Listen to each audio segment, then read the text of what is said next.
Last time on Zodiac Academy The Awakening. The werewolf hot boy was suddenly very apologetic out of nowhere and was just annoying until Darcy forgave him. The girls visited Geraldine in the hospital just long enough to get information from her and then bounce. The girls are still convinced that Orion is behind the attacks. The girls went to Siren class where we learned about their equally meaningful dark backstories. And one of the hot boys had a public breakup with their girlfriend, which we are supposed to celebrate. I just spent way too long trying to make a reel because there was a sound that I liked, but then Instagram ate it and refused to load, so I was determined to find it, and I did, for a dumb little reel that's gonna get 5 views. And also I'm halfway through cleaning up after a ferret cage that is being moved, and I got bored of that task. I'm very distractible today, so I'm gonna call it a ferret brain day, and we are gonna read some more of Zodiac Academy. And also I have a pizza in the oven, so hopefully I will remember to go get that before it burns to a crisp. At least it's a short-ish chapter, so even if I forget it for the duration of the chapter, the pizza shouldn't burn. Anyway, let's go. We are on chapter 19, and we're getting so close to the end. I think there are 25 chapters. So pretty soon I'm gonna get my cosplay going on. And the chapters are getting shorter and shorter again. I mean, we all know that the most meaningful, important chapters were those long ones in the middle where the same thing kept happening over and over. I read the previous chapter yesterday and I don't even fucking remember what happened because everything in this book just feels like we're running in place in cement that is swiftly drying. I know everybody says that the next books get better. If you have read them, if you have stuck around this long and have read the next books, tell me, how do they get better? In what ways do they get better? Do they actually get a plot? Or do we remain plotless, but maybe the boys are more interesting? How do they get better? Please explain. I'll be very surprised if there's any people who have read most of these books who are still here, but if you are, please explain to me how they get better. Oh, also I heard that there's a new book around that has dragons in it that's supposed to be Zodiac Academy but good. And we might have to read that because it's almost got 5 stars on Goodreads. I looked at it and I'm everybody loves this thing, which probably means I'm gonna hate it. There's a couple of dissenting voices that are actually no, it's not that good and it's really shallow. And I'm curious how many of the 5 stars are just because it's really popular on TikTok right now and Bookstagram and all of those places. And eventually, if the backlash will start to happen where people start to realize that just because it's popular doesn't mean it's actually good. I don't know, but we may have to read it for our read-along here at some point, maybe after this one. We'll see how I feel about it. I know I have people who are wanting me to read the next Night and Its Moon book, but thinking about that is thinking about pulling out my own teeth. So, we'll see. Anyway, let's go. Tori, chapter 19. Oh yeah, we had the girl fight. One of the girls got viciously dumped and then threw a fireball at our heroes. Also, the werewolf boy, Seth I think his name is just has flipped a switch, and I have no idea why. Other than the fact that whichever girl he likes, I think it's Tori, was dancing real sexy with him at the club. We have no reason for him to have changed his opinion of her. But I guess maybe he's just really hot for her now. Maybe seeing her dance at the club turned him on, and all of a sudden he's being nice to her and is go out to a party with me. It could all be a trap. I will not put it beyond this to be a trap because these guys have never been good or kind or nice. Ever. We're gonna blame the girls who got broken up with. Our main characters are the girls are mad at us when they should be mad at themselves for picking the wrong guys, even though you also find these guys super attractive. There's no blame for the guys whatsoever. It was the girls' fault for being dumb enough to get into relationships with these guys, not the guys themselves for being bad at relationships. It says that Darcy was off with Diego and Sophia for a study session, which Tori doesn't feel like joining, and I'm what are we studying? I know so little about anything that you actually study in this school. All of your lessons seem to be mostly let's transform into our other forms and frolic around, or Professor Orion just like starts the class, goes and sits down, and if anybody talks, he makes fun of them. That's it. That's the classes we've had. Oh, and one tarot class where we drew a single card and interpreted it wrong. We have the most cliched movie moment ever. I'm not sure where she is. Like, it seems like there are no corridors in the school. It's just buildings. And so I thought she was just walking outside, but now it sounds like she's inside in like a high school hallway type setting, but somebody bumps her, just a random person bumps her, she drops her book bag, her books go everywhere, a whole crowd of people then comes through and kicks her books around, and I'm just like, where are we? But it's lucky that this happened, apparently, because she overhears the mean girls around a corner. Where are they? Talk about not placing your character in space. I have no fucking clue. But she dumped her books, and now she hears the mean girls around a corner, like, planning to ambush her. They're like, she's gonna come through here any minute. Apparently, Tori takes this route a lot. Fuck if I know. But they're planning a trap for her, and Tori's like, ha, I will not go that way then. You magnificent bastard, I read your book! Well, for a second she thinks, I won't go that way, and then she's like, I've never run from a fight before. Ma'am. So she decides the best answer is to just flood the stairwell where the mean girls are waiting. She just, always water with this girl. Even though she almost drowned that one time, she always reaches for water, even though she can use all of the elements. Water is her go-to, apparently. Very handily beats anybody except for the boy bullies, like the hot guys. Those she will never attempt to actually beat. But everyone else, torrents of water. And then she throws herself into a closet, and the girls run by. This is like a Scooby-Doo episode. But of course, the closet that she threw herself into happens to have Caleb, one of the hot boys, already hiding in it. Okay, we're not even trying at this point. She doesn't immediately ask him, what the fuck are you doing in this closet, by the way. She's just like, oh no, it's you. And she's like, oh yeah, I guess Caleb's one of the vampires. She's like, oh yeah, he's gonna want to drink my blood. And I might as well just accept my fate. Like, why try to fight him? Even though when I do fight back, I have a pretty good track record of winning. Yeah, no, she's not gonna ask him why he's in this closet. We also get no description of the closet because we don't care. Just like we got no description of the building that she was in. This is solely to get her in close proximity with this hot guy. This is the most cliched hiding place you could have chosen. This sorry. is the stupidest hiding place. Take us to the Bahamas of hiding places. Listen. You might as well have just had her walk into him. Like, why all this preamble with the girls, you know? But of course, she's like, let's get this over with, and bares her neck. And of course, his eyes are drifting down her entire body because she, lest we forget, is incredibly good looking. We have to take a moment before he bites her for him to be like, I can sense how powerful you are. You're like the most powerful person ever in the whole wide world. You're the most important, most talented, most interesting, and most extraordinary person in the universe. The book keeps reassuring us that she can't fight him off right now. She keeps being like, oh yeah, I'm so powerful, but I'm not ready to fight him off yet. I just need to get a handle on my powers. And it's like, you've had a handle on your powers.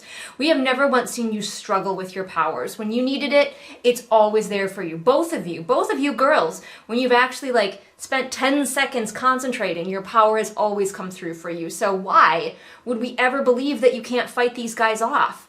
If you're gonna say something like this, you need to prove it to your reader. Have them failing with their powers. Have them get taken out. Have them try to fight back and not be able to control their powers. Their powers lash out. Maybe they hurt somebody they didn't intend to hurt. But this book has to have it where the girls never look incompetent. They always look super cool and badass all the time. And as a result, we don't believe you when you say, oh, we can't fight off the big mean boys because we haven't figured out our powers yet. Prove it! Like my number one thing that I say to myself and other authors, prove it in your story. You can't just say it, you have to prove it. My pizza is done. I have an orange soda. Let's go. Trying to make this book more tolerable with like yummy food and drinks. She says, the four of them were such assholes, but on an individual level, Caleb hadn't done much beyond hunting and biting me. Is that not enough? Also, I'm pretty sure he was there and participated in turning your sister into a mud person. So, like, does not your sister factor into this at all? Oh, it's fine. He's really not that bad. He only bites me routinely and claimed me as his property. Really, that's just kind of sweet. Oh yeah, she says the incident in the cave was a little different, but he hadn't been overly nasty about it. I don't exactly remember what happened in the cave, that was a while ago, but like, she's like, yeah, he did do this like big bullying to me, but he wasn't that mean while he was doing a mean thing to me. You're not even finding out that he has a tragic backstory. You're most of the way to forgiving him for his behavior for no goddamn reason. And then he basically tells her that he intends to go on bullying her and feeding off of her whether she likes it or not. And she's just like, huh. She just pouts about it. But also, he's like, if you fail out of this school, you'll go back to your mundane human lives. And I'm like, that's interesting. Will they get to keep their powers when they go back? I know so little about this magic system. I'm like, why wouldn't they? There's no chance that these girls won't succeed, so we never have to worry about the logistics of what happens if they go back to the human world. Again, I remind you that they randomly encountered each other in a closet. So I think later I was able to infer that this was actually an empty classroom, but it was so undescribed that I just assumed it was a closet. She just opened a random door in a hallway. And he's like, do you want to hear my proposition? And it's like they had some kind of clandestine meeting, like he planned to meet her here. I hate this so much. So he just starts kissing her. And rather than being like, please stop kissing me, she's turned down immediately. She's like, I should have pushed him back. He was one of them. And also, he just, like, grabbed your face and kissed you without permission. So, like, also maybe that reason? Then they just start feeling each other up. What a perfectly natural course of events to happen. Gosh, this chapter just feels like it flows together so flawlessly. I barely know that I'm reading. We've moved on to the heavy petting. Like, what? I guess this author just decided, you know how like in fan fiction, sometimes the author will just decide, okay, it's time for a sexy moment now, and like setting it up is secondary? That's what this is. We needed to get her in a closet with Caleb so that they could make out, completely apropos of nothing. Why is he in the closet? He doesn't ask why she's in the closet. They have a very brief conversation, and now they're making out and heavy petting. She surfaces for a moment to ask him, like, why he's doing this. Why are you making out with me? And he just says, I'm a Tauros, and when we set our minds to something, it's not easy to turn us from it. That is, like, one of those moments that I always hate. Like, no offense if you believe in the Zodiac and stuff like that, but if you're gonna use it as an excuse for bad behavior, I'm done with you. So if you're gonna be an asshole to me and then be like, tee-hee, I'm a insert star sign here, we're done. I'm sorry, we're done. And it's just like, if in here, it doesn't even feel natural. It feels so contrived. Why are you making out with me? Because I'm a Taurus. Carry on. We're reassured that she just always picks bad boys, and that's why she's into this moment. Please, for the love of all things holy, just give us a little description when your character goes someplace new. I beg. Otherwise, it's just white room syndrome, and then it's like the things in the room, when you finally get around to letting us know that they're there, sort of pop in out of the room, like Harold and the Purple Crayon, they just like get sketched in. I can't even concentrate on whether this is like a hot scene or not, because it feels so contrived. Also, this book has been very PG up until this point. Very PG. The girls have definitely been attracted to the guys and have definitely like hinted very strongly that they are turned on. But all of a sudden we have like proper heavy petting. Like he's fixing to give her a hand job at the very least. And we're getting full descriptions of everything that's happening. And it's so jarring. It's like such a shift. And again, in a very contrived book, this scene feels extra contrived. Like it just came out of nowhere because the author decided she wanted to write a sexy scene today.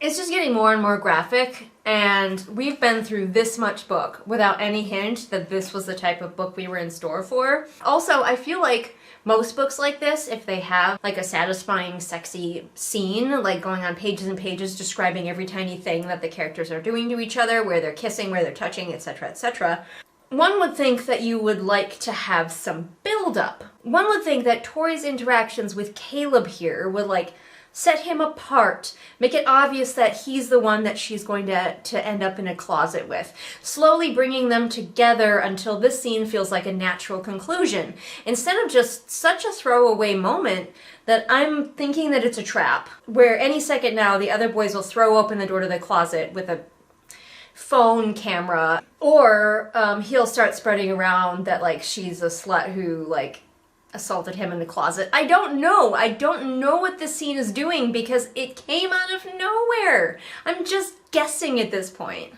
Also, this sex scene is very bog standard. It's using all the turns of phrase that we've heard in many sex scenes before. Actually, I'm gonna give this one awkward sex scene, not because the scene itself is awkward, but because how we got here is absolutely ridiculous. My bingo card is, like, over there, so I'll do it after I finish eating and reading, but what the hell? So he gives her an orgasm by fingering her, and then he's so selfless and genteel, even though he's got a big old erection, he doesn't want anything for himself. Oh my gosh, you guys, the best man ever.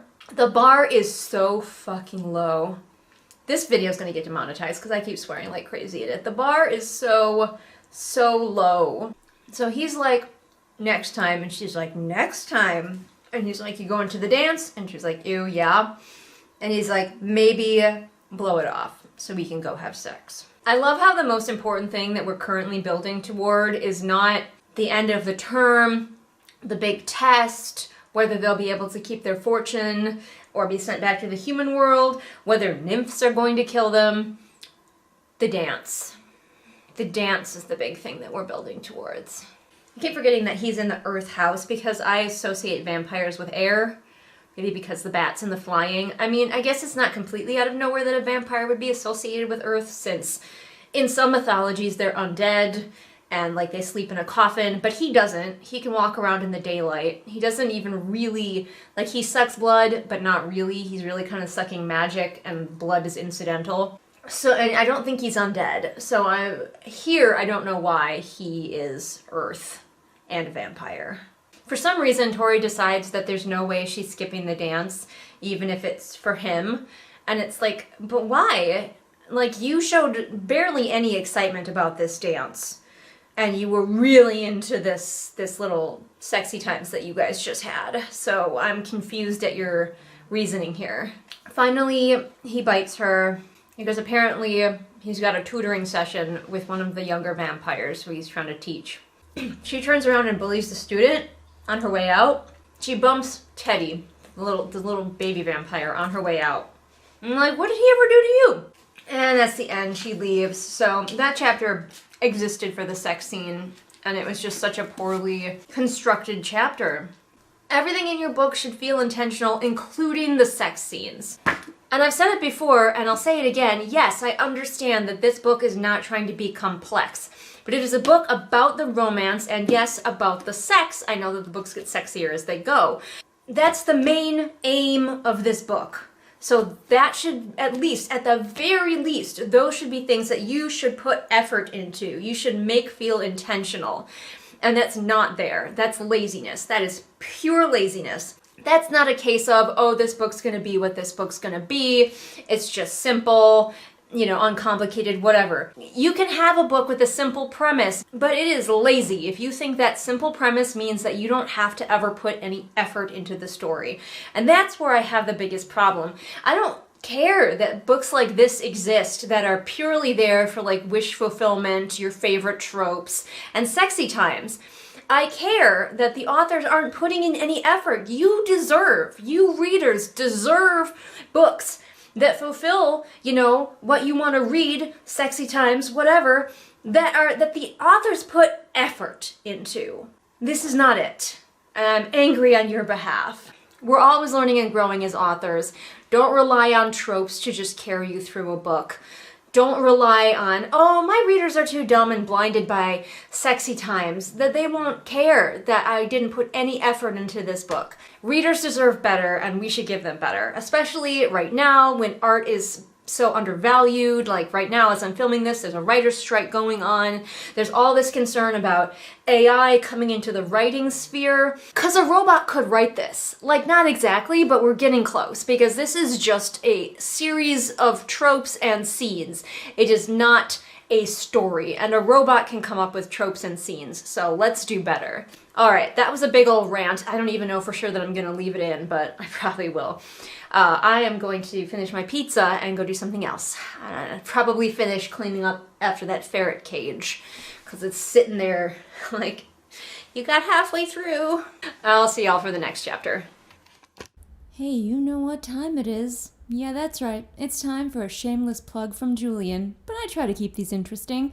Did you write a book with a sexy scene in it, and you want to know if that sexy scene comes out of nowhere and doesn't seem to connect to anything? Well, that's why you need to hire a developmental editor. Like me. That's right, you can make me read the sexy scenes in your book, if you really want to. That's something you can make me do.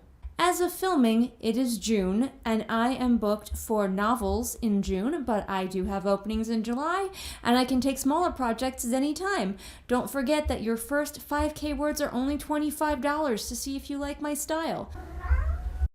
Alright, we're back. It's very noisy here today, the ferrets are everywhere, but like I gotta get through this friggin' book because, yeah, I'm really close to the final video, so at least there's that, but I am literally catching up with myself in my backlog.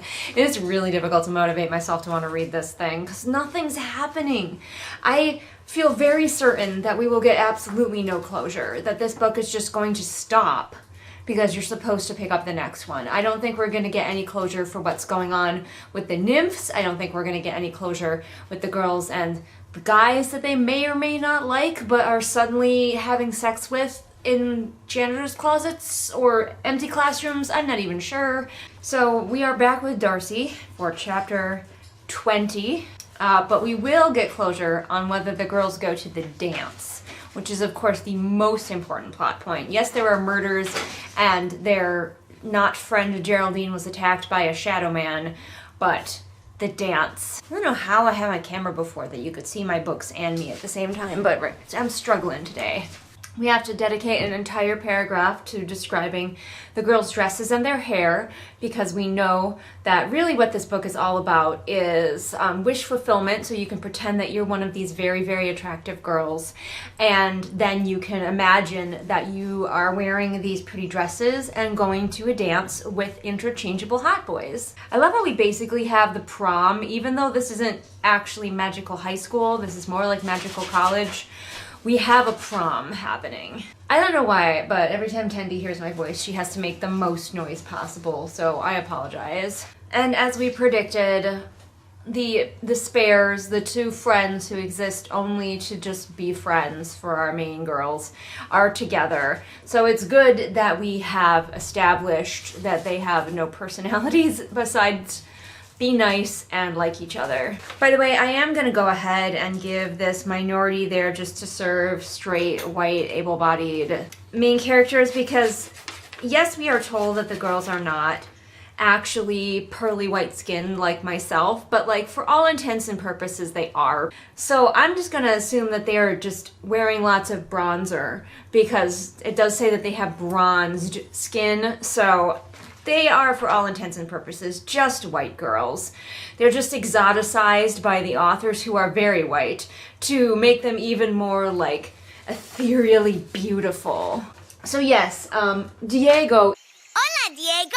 ...is literally only there to serve them, to ferry them around in his beater car, to, you know, be their friend and be nice to them. And that's the only reason he exists. Same for Sophia, but she's white, so she doesn't fall into that category. But Seth grabs Darcy and, you know, pulls her in for a creepy whispering in her ear, "Hey babe," but I'm sure she's actually gonna find that sexy. I wish they would stop using the term preppy because, like, I didn't go to public school. What does preppy mean? It means nothing to me. So she says that his hair is pulled into a top knot, which gave him a preppy vibe. And I just have no context for what that even means. Comment below if you think you understand what she means by preppy.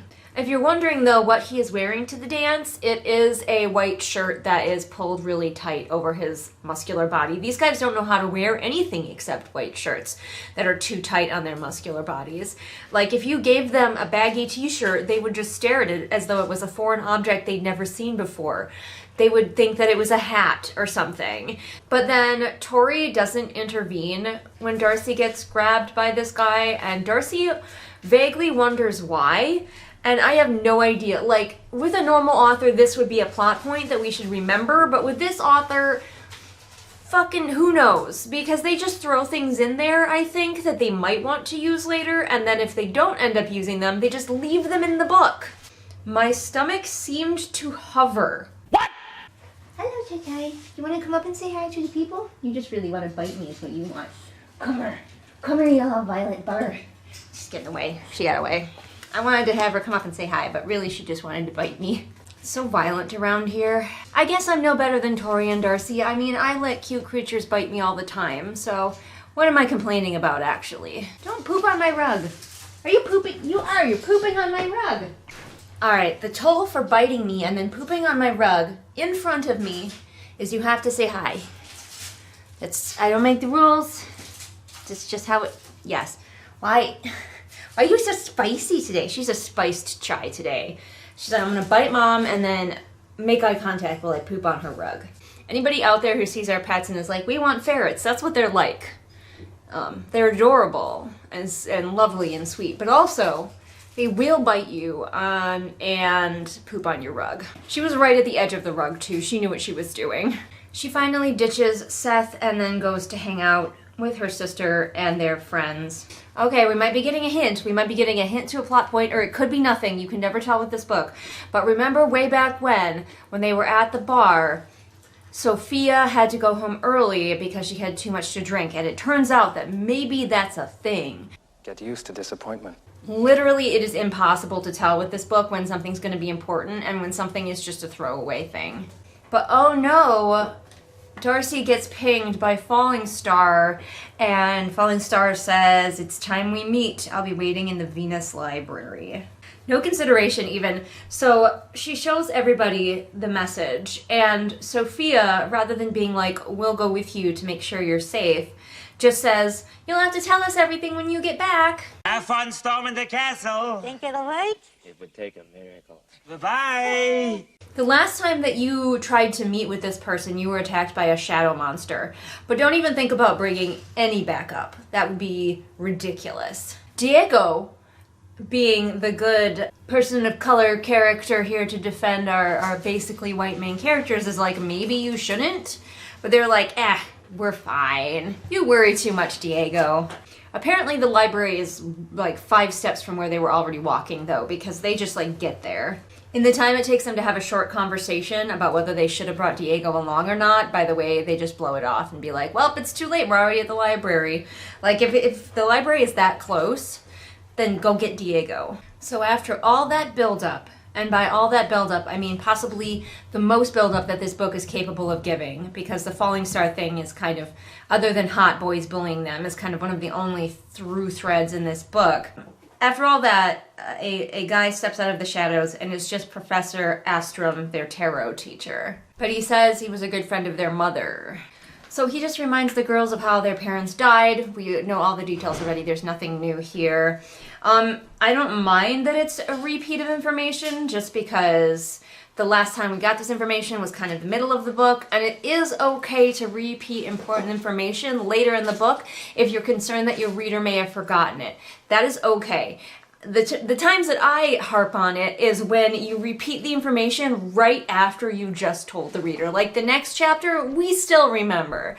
But several chapters later, okay, repeat the information. But then he says that he used to read tarot with their mother. She also was like a tarot card reader, and they consulted the heavens using the cards. And she sent him a special deck of cards after she died. So I might have to go get my tarot book, just in case we're about to get some cards that are probably going to be incorrectly read.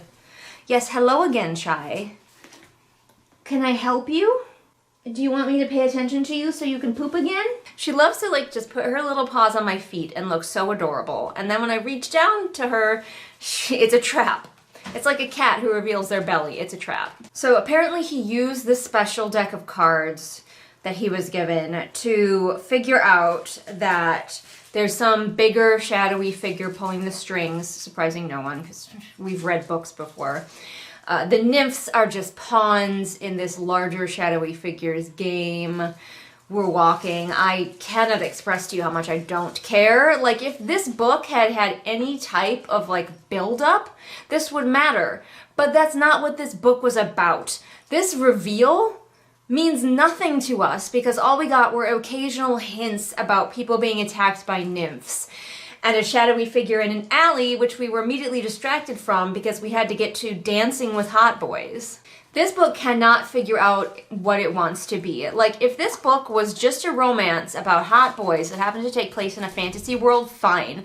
But then the big reveal climax thing should be about the boys. About one of them, about somebody's dark past or something like that, with one of the boys, not being told by some old man in a library. These authors were not able to build up both things equally. They focused on the hot bully guys.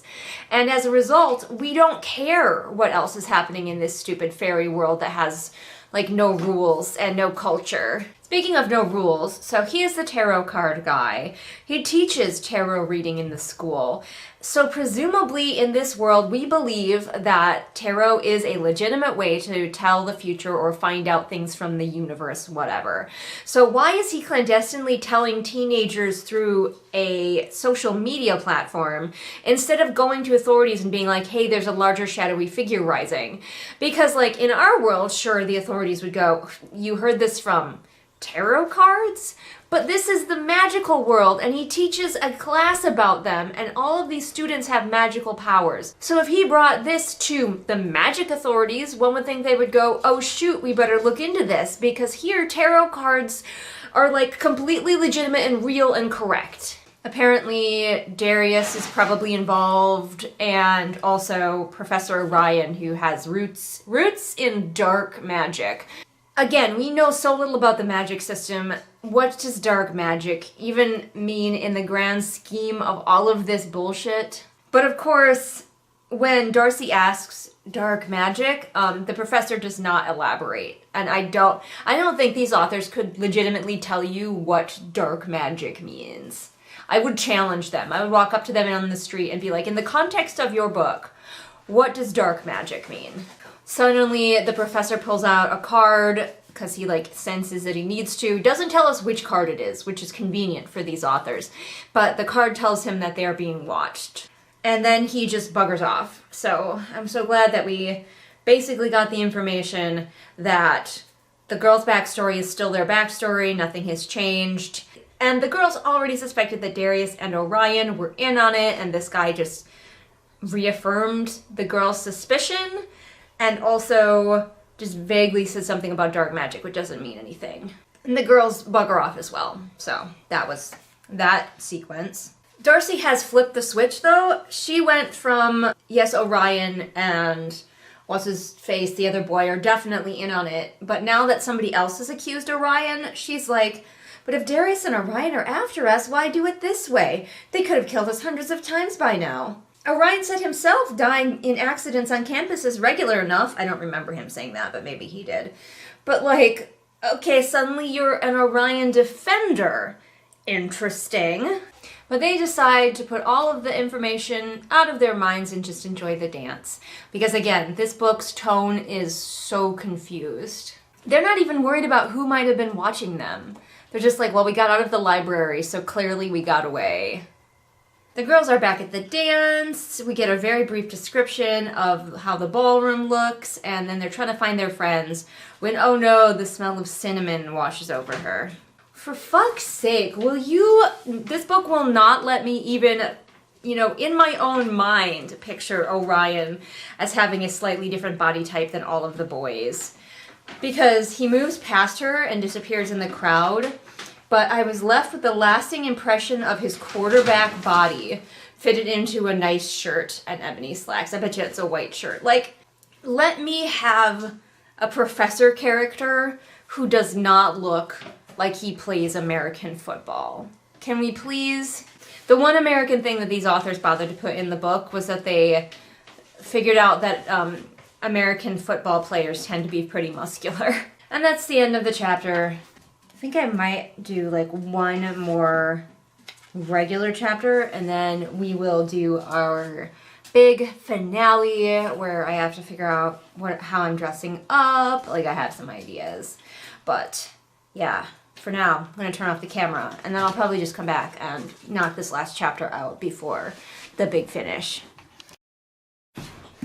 Alright, we're back for another quick chapter. I had noticed that the final chapters of this book are very short and just like dun dun dun dun dun. Possibly because the authors just realized that they needed to finish the book at some point, and there was no moving towards a natural conclusion. We talked a little bit about that in one of the panels that I was in at WisCon, which is a writing convention, about endings. And we talked about, like, especially for pantsers, someone asked, like, if I pants a book, how do I know what the ending should be? And my answer was, it just seems natural. It just flows. Like, you've written so much of the book, the ending should feel obvious by the time you get to the end. But not so with this book. I don't know whether this was plotted or pantsed. I couldn't even tell you. I couldn't even hazard a guess because it's so all over the place.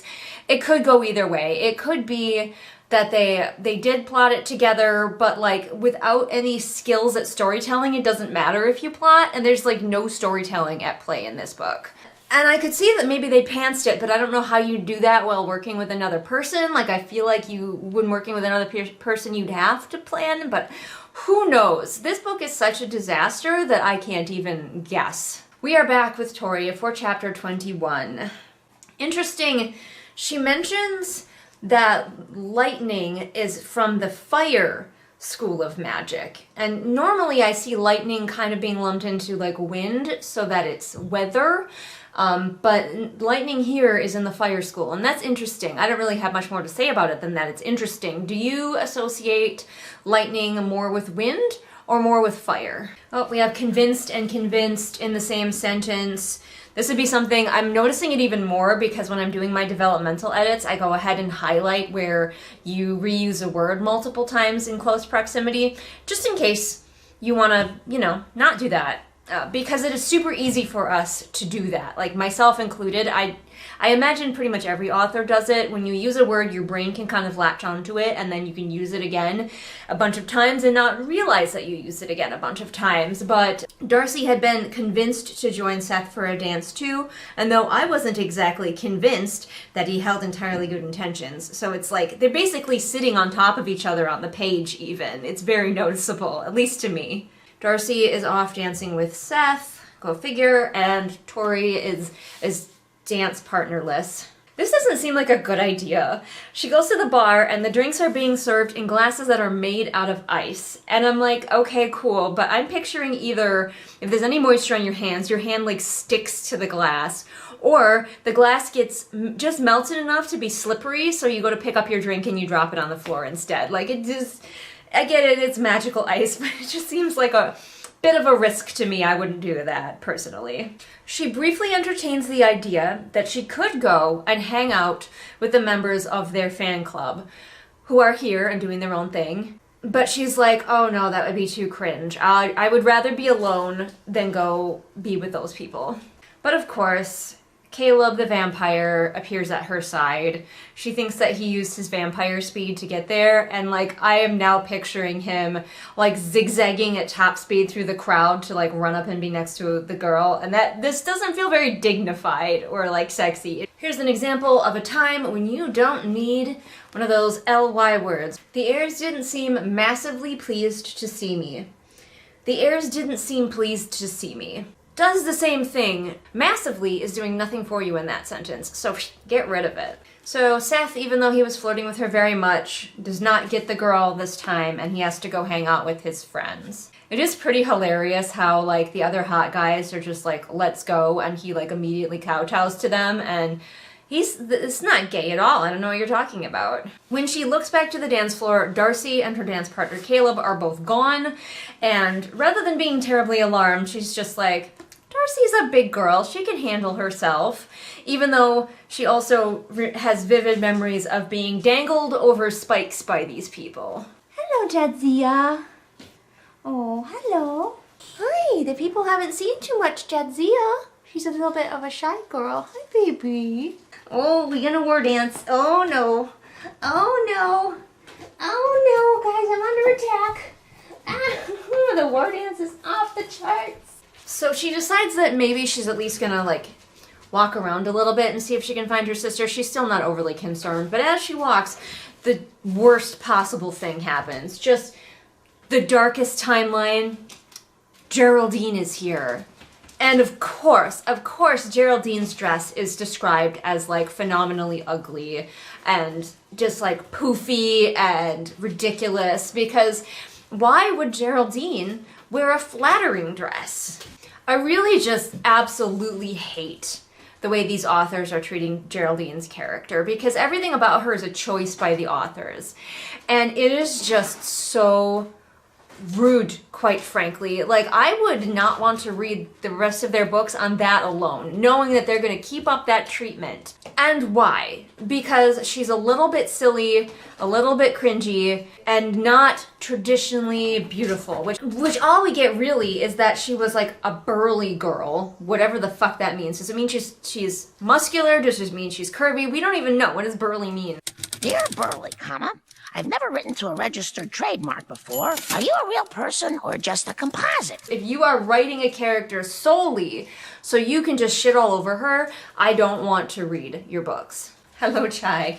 Chai is doing Flat Ferret. Of course, she runs up and says, "Holy jammy Dodgers on a diamond encrusted plate."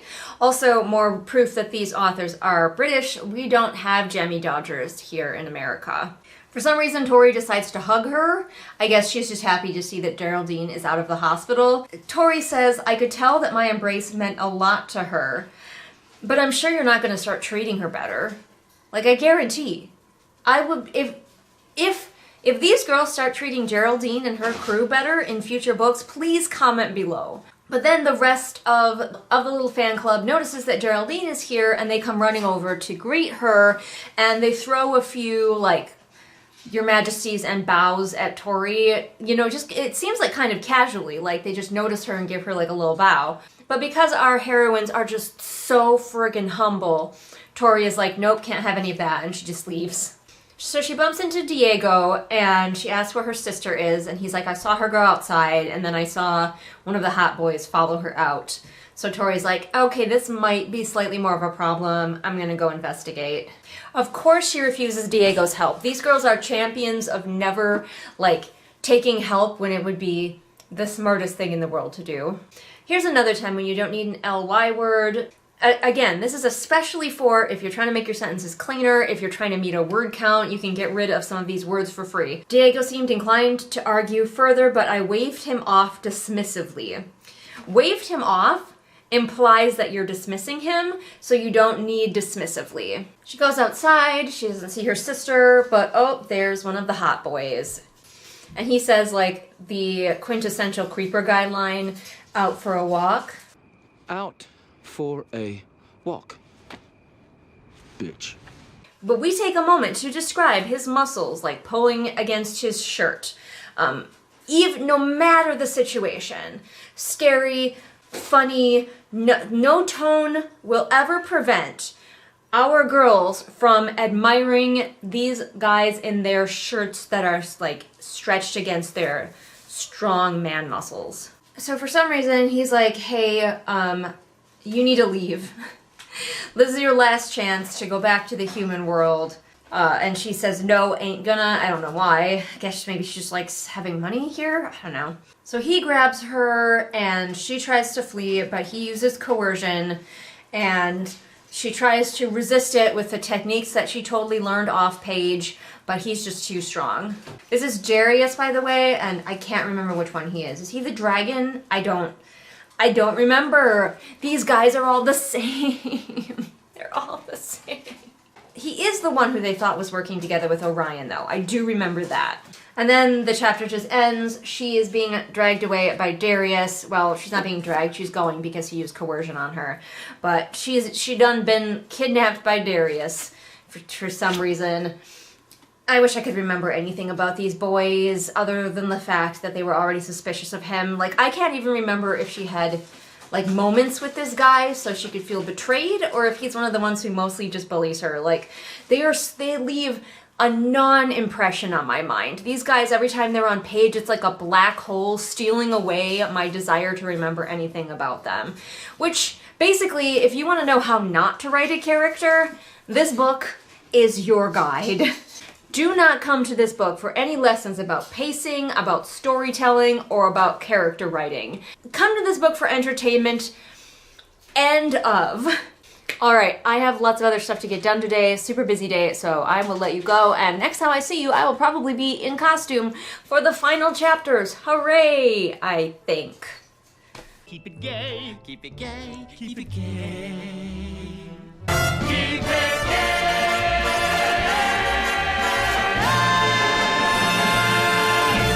Alright, I had to. It's Pride Month, but anyway, let's talk about my patrons real quick.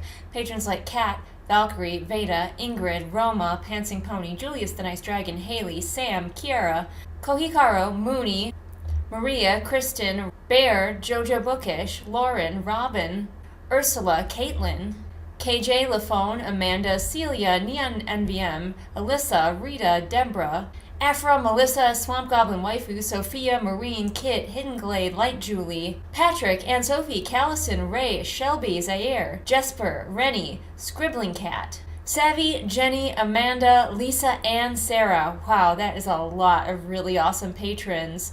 I hope they're all doing amazing today, and I hope that you are too.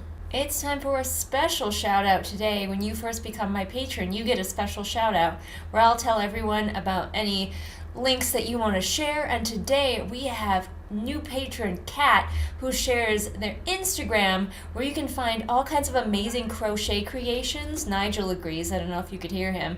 Amazing crochet creations. They do like book characters. It's really cool. Go check it out over there.